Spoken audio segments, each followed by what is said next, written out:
మునుగుతున్నాయని రైతులు బీర్లు ఐలయని తీసుకొని వచ్చి మాట్లాడితే గ్రామాలు మునగకుండా ఆ ప్రాజెక్టును పూర్తి చేయడానికి ఈరోజు ప్రణాళికలు వేసుకున్న మాట దాదాపుగా 600 కోట్ల రూపాయలు మంజూరు చేసింది నిజం కాదా? ఇవాళ నీళ్ళు ఎక్కడికెళ్ళి వస్తున్నాయి అంటున్నారు. ఎస్ఆర్ఎస్పీ నీ తాత కట్టిండా? ఎల్లంపల్లి మిడ్మానేరు మీ ముత్తాత కట్టిండా?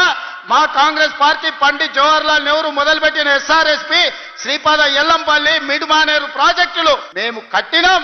ఈ రోజు గంధమ్మలకి ఎట్లా నీళ్లు దేవాళ్ళు మాకు తెలియదా? నిధులు ఇచ్చినోనికి నీళ్ళు ఇచ్చే తెలియదానే? 25,55,964 మంది రైతులకు 20,617 కోట్ల రూపాయల రైతు రుణమాఫీ చేసి 2 లక్షల రూపాయల వరకు రైతులకు అప్పు విముక్తి కలిగించింది మన ప్రభుత్వం కాదా అని నేను అడుగుతున్నా. ఇవాళ రైతులకు ఉచిత కరెంటుతో పాటు ఆనాడు ఒరేసుకుంటే ఉరేసుకున్నట్టే ఆయన నాయకుడు అంటే వరి వేసుకోండి చివరి గింజ వరకు కొంటాం, అదే కాదు సన్న వడ్లు పండిస్తే 500 రూపాయల బోనస్ ఇస్తామని చెప్పి ప్రత్యేకంగా పర్యవేక్షించడానికి ఉత్తమ్ కుమార్ రెడ్డి గారి నాయకత్వంలో నిరంతరం ఓట్లు అమ్మిన 48 గంటల్లో మీ ఖాతాలో పైసలు వేస్తలేమా? ఇవాళ రైతులను ఆదుకొని ప్రాజెక్టులు పూర్తి చెయ్యాలి అని మేము పనిచేస్తుంటే కడుపు మండి విషం జమ్ముతున్నారు ఈ రోజు రైతుల మీద.